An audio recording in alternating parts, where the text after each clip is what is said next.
All right, everybody, I'm Logan Alec. I'm a CPA. This is your stimulus update for Tuesday, May 26th. So I want to kick off this update with some good news. And if you're on SSDI or SSI, listen up, all right? There have been so many people in my comment section who have been saying that they're on SSDI and a couple on SSI who are reporting that they're seeing May 28th in the Get My Payment tool for their deposit date, either to their direct express card or their direct deposit account. All right, so that's what they're seeing in the Get My Payment tool. Andrea Wolf says, just want to let you know, I'm going to get my stimulus on the 28th. I have direct express and I get SSDI. Enan Thum says, just got an update on the broken portal finally. I'm on SSI and have a representative payee May 28th and they have the right account listed.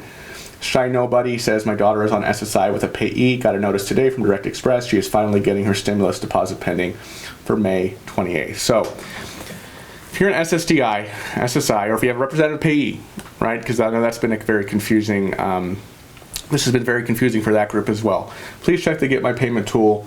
Check with Direct Express, see if you have anything pending for the 28th. And I tell you this, and even if you don't get discouraged, all right?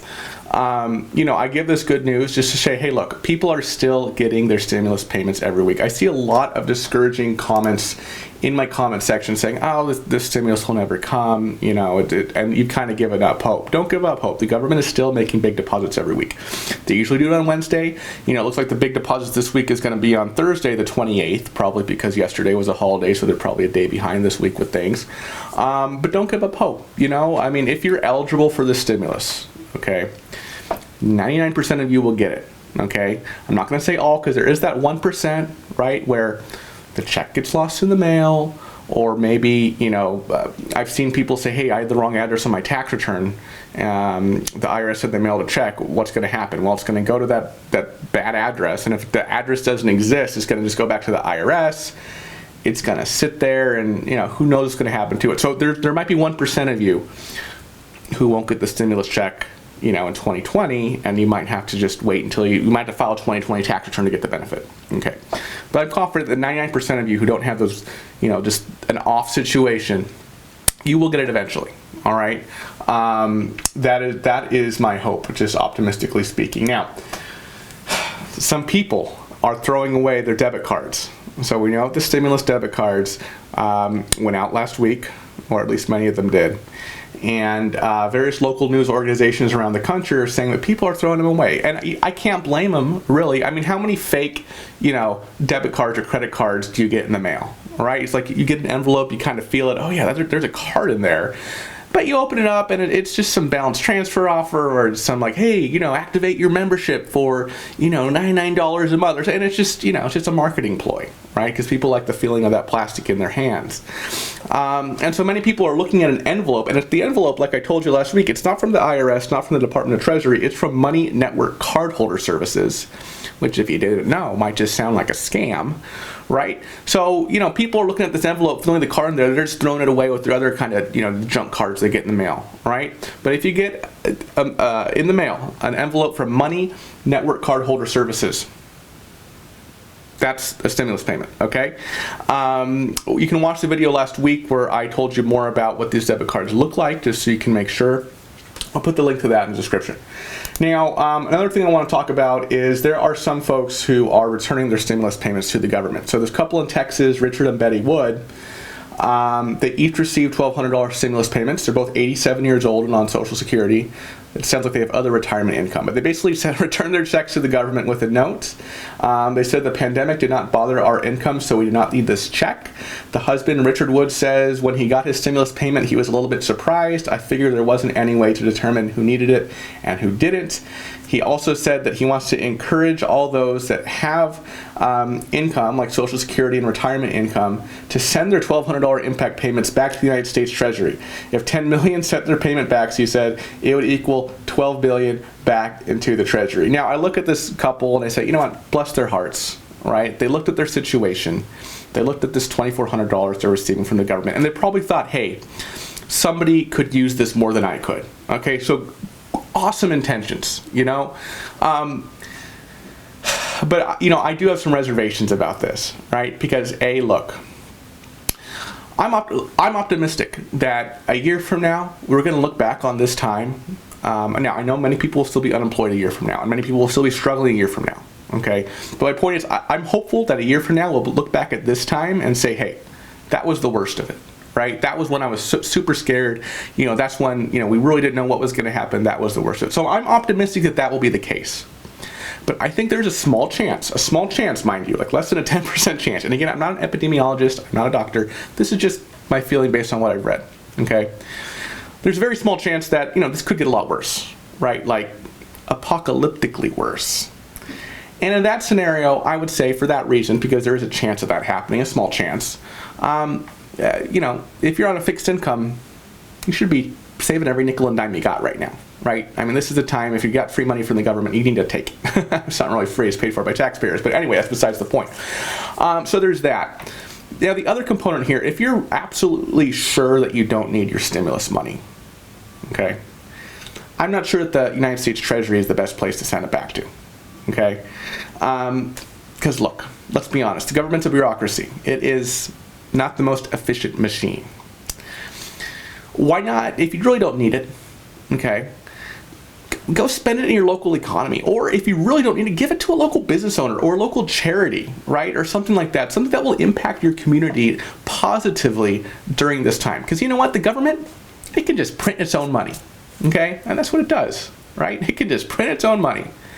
You can't print your own money. I can't print your own money. The local business owners in your community can't print their own money. The people who are down and out, who are served by those charitable organizations, can't print their own money.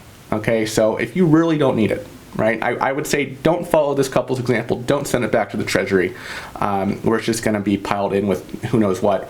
Look for ways, do the work, research some ways that you can make an impact in your community with that money. That could be direct payments or through a charitable organization. Now, in response to this couple, an IRS spokesperson, Michael Devine, actually said that he doesn't know how it's going to be handled when they get the stimulus payment back. And he says, obviously, there's a lot of mail that hasn't been opened yet. And he said, we won't even start putting people into our processing centers until June. All right, I think that's enough on that. One other thing I wanted to say is that there have been reports of people finding stimulus checks in the trash. Okay. So please, if now's the time to be checking your mail, folks. Get in your mail frequently so it's not stolen in the middle of the night, right? Get it or at any other time. And also be checking your mail, looking at every piece, right? I would recommend you just open every piece of mail, right? Just to be safe, right? Instead of just assuming, oh, that's junk, open it up, right? I mean, could be the check in there. This guy at a car wash found a $1,200 stimulus check at the car wash where he worked in the trash. So anyway, Kevin Hassett, White House economic advisor, says that the unemployment rate could still be in the double digits in late 2020. I don't think you have to be a White House economic advisor to say that, okay? He said he would be more optimistic if a coronavirus vaccine is available in, July. But again, with the vaccine, again, I'm not a virologist or anything, but I think about the flu vaccine. It's good. I mean, people get it, and it does prevent cases and it prevent deaths, right? And if even if you're a healthy person, you get the vaccine, that can help prevent it spreading to someone who's more vulnerable, right? But still, even so, the flu vaccine, it's not perfect, right? It doesn't prevent all cases, okay? And so with the coronavirus vaccine, might be the same thing. But again, I'm not going to speculate too much on that. I'm not a virologist. But the question I do want to speculate on is, what are Republicans going to do, right, with all these people who don't have jobs to go back to after the FPUC runs out on July 31st, right? Because the Republican thing right now is, hey, we got to get people back to work. I told you a couple weeks ago, Kevin Brady from Texas, who is the top Republican of the House Ways and Means Committee, he wants to do a return to work bonus that would give workers a $1,200 bonus once they return to work, right? So instead of sending $1,200 checks to everybody, he wants to say, hey, you get your $1,200, but you got to go back to work, right? I also told you a couple of weeks ago that Rob Portman of Ohio is looking to propose something where workers would keep a portion of their unemployment benefits if they go back to work, a portion of the $600 weekly FPUC. Turns out what he's proposing looks like it's going to be an extra $450 a week, right?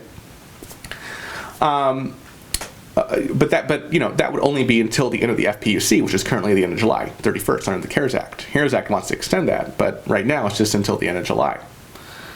Okay, Republicans, fine. Now let's say, and we do know that, Mitch said that the Senate will not sign off on extending the $600 FPUC. Okay. All right, Republicans, great. Okay, let's say you get this stuff to go through that pays people to go back to work. What about the people who don't have a job to go back to? What the heck are you going to do about them? And that's the group of people that I think the Republicans really have not adequately addressed when talking about their stimulus plans. They're saying, okay, we just got to get everybody back to work, but it's not like you just snap your fingers and everyone goes back to work, right? People are still scared to go out to a degree. The demand for services just isn't there like it used to be. You can't just snap your fingers, country reopens. That's just assuming that health-wise, with the coronavirus, it doesn't become another public, it doesn't have a double spike in cases, right? That's just assuming that. Even if that's not happening, it's not like business is going to snap back, right? I mean, unemployment will still be super high throughout 2021, I think.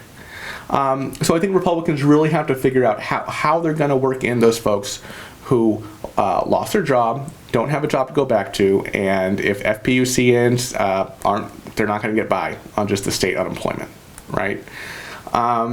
Now, just my kind of gut, just kind of being a little cynical here, is that Republicans would probably try to push some trickle-down thing, right? Just pump a bunch of billions and billions and billions of dollars to big corporations, right? Hoping that that will help them be able to bring back people and all that. But I don't want to leave on this drab note, though, so I will say that some economists have looked at the data, and some of them believe that it looks like we've bottomed out of this whole coronavirus crisis, at least economically speaking, and the normalization process has begun. This is Beth Ann Bovino, U.S. Chief Economist at S&P Global Ratings. Gregory Dacko, Chief U.S. Economist at Oxford Economics, said, we're past the trough in terms of peak damage. You can see that turn in the data, which is encouraging, but you have to be cautious that we're rebounding from extremely depressed levels. Now, so looks like things are picking up again. I think that's probably expected, given that more and more places are reopening. But of course, we'll see what happens with the reopening in terms of public health, and also, is that the reopening really picking up the economy as Republicans hope it will, because they can only wait and see for so long. All right, that was my update for today. I hope you enjoyed it. Please be sure to like and subscribe if you'd like to see future updates. Thanks. Bye-bye.